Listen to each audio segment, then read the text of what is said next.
예레미야 52장 24절부터의 말씀입니다.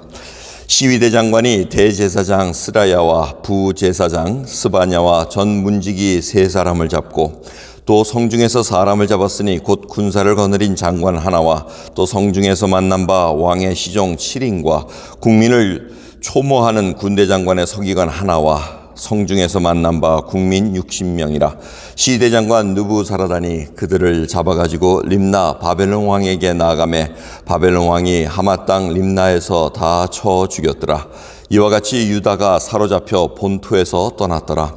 느부갓네살에 사로잡아 옮긴 백성이 이러하니라. 제7년에 유다인이 3023이요 느부갓네살의 18년에 예루살렘에서 사로잡아 옮긴 자가 832인이요 느부갓네살의 23년에 시위대 장관 느부사라단이 사로잡아 옮긴 유다인이 745인이니 그 총수가 4600인이었더라. 유다왕 여호와긴이 사로잡혀 간 지 37년 곧 바벨론 왕 에월 무르닷의 주기 원년 12월 25일에 그가 유다왕 여호와긴을 옥에서 내어놓아 그 머리를 들게 하고 그에게 선이 말하고 그의 위를 그와 함께 바벨론 있는 왕들의 위보다 높이고 그 죄수의 의복을 바꾸게 하고 그 일평생에 항상 왕의 앞에서 먹게 하였으며 그의 쓸 것은 날마다 바벨론 왕에게서 받는 정수가 있어서 죽는 날까지 곧 종신토록 끊이지 아니하였더라. 아멘. 오늘 드디어 예레미야 52장 마지막 이제 결론 부분을 듣습니다. 참 52장이 왜 있었을까 항상 궁금했지만 이제 여호와긴의 얘기를 들으면서 실마리가 풀리는 것 같습니다. 예레미야는 계속해서 기록을 합니다. 그러면서 이 시드기야 왕은 이미 도망가서 물론 잡혀가지고 느부갓네살 앞에서 두 눈이 뽑혀가지고 잡혀갔지만 거기에 또 있던 사람들이 잡힙니다. 장관도 잡히고 또 시종도 잡히고 국민을 초모하는 25절 보면 국민을 초모하는 군대 장관의 서기관 하나 이렇게 얘기하는데 국민을 초모했다는 것은 국민을 징병하고 불러 모았다는 얘기입니다. 군대로 이렇게 모으는 그런 부관 정도를 잡아가지고 지금 그런 자들을 다 잡아서 느부갓네살 앞에 데려가서 다 죽이고 또 남은 자를 데려갔다는 얘기입니다. 그래서 숫자가 나옵니다. 쭉 숫자가 나오는데 28절부터 보면 1차 포로, 2차 포로, 3차 포로까지 쫙 이렇게 기록되어 있습니다. 그래서 예레미야는 사실 남자만 4,600인이라고 이렇게 적혀져 있습니다. 그래서 남자만 4,600, 장정만 4,600이면 사실은 뭐 어린아이, 남자, 여인들까지 다 합치면 거의 15,000에서 20,000이 넘는 그런 수가 포로로 잡혀가지 않을까 이렇게 추측을 합니다.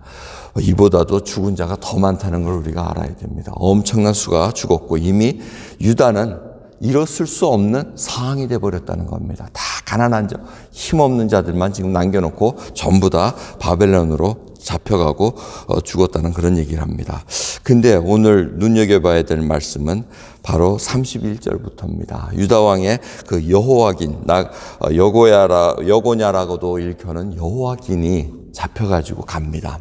근데 그가 37년 동안 이 감옥에 있다가 감금 생활을 하다가 복권이 돼버립니다. 복권이 돼가지고 바벨론 왕이 자기 피정복국들의 왕들이 쭉 이렇게 볼모로 잡혀왔는데 그 왕들 중에서도 제일 높이 쳐져가지고 매일같이 밥상을 같이 하게 하고 먹을 걸 평생 죽을 때까지 줬다는 겁니다.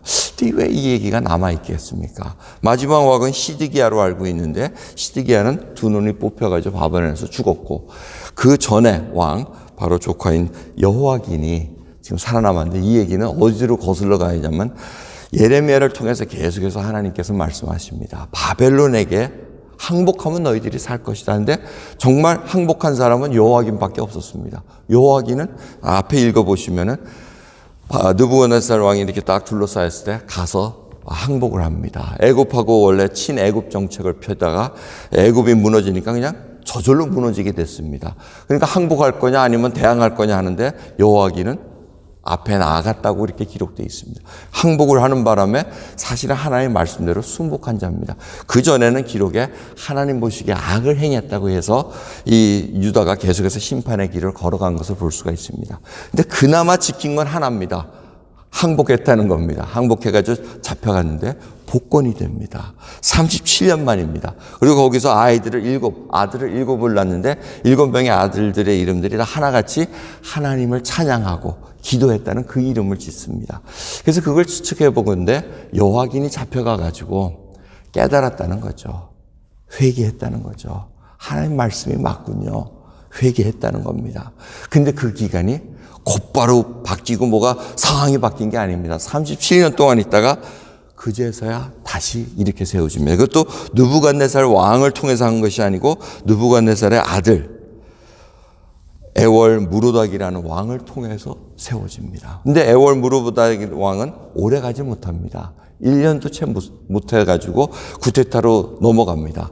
그런데 그 뒤에 이은 왕도 여호와긴이 죽을 때까지 대우를 해줬다는 겁니다. 여기에 굉장히 포인트가 있습니다. 하나님의 언약의 백성들은 딱 세워주신다는 겁니다. 그 소망이 있다는 겁니다. 여러분, 그래서 저희들이 하나님께서 우리를 선택하셔서 부르셔서 그 다음에 성화의 과정을 끊고 영화의 과정까지 우리를 이끌어 가시는 건 하나님의 섭리와 하나님의 뜻으로 이루어지는 것이지 우리가 마음대로 조정할 수 있는 것이 아니라는 겁니다. 그 대신 과정은 우리가 겪어야 됩니다. 여호와긴도 깨달았습니다. 처음에는 악하게 하나님 말씀에 반대되고 순종하지 않는 모습으로 나갔지만 결국은 모든 것을 다 잃은 후에 깨닫게 됐다는 것. 그 다음에 하나님 앞에 회개하고 제대로 살려고 애를 썼습니다. 그래서 나중에 이 포로들을 끌고 와가지고 유다의 총독이 된 자가 스룹바벨입니다. 여호와긴의 바로 손자입니다. 그리고 이 여호와긴은 마태복음을 보시면 예수님의 족보에 딱 들어가 있습니다. 그러니까 이 모든 것이 다 연결이 되어 있다는 겁니다. 하나님의 백성, 언약의 백성으로 통해서 하나님께서는 그 라인을 쭉 이끌어 가신다는 것을 우리가 잊을 수가 없습니다. 여기 오늘 이 새벽에 이렇게 하나님 앞에 꿇어 엎드려 나온 자들, 정말 여호와긴과 같은 모습들입니다. 저도 하나님 말씀 정말 순종하지 않고 다 빼앗기고 다 처절하게 당한 후에 그 다음에 깨닫습니다.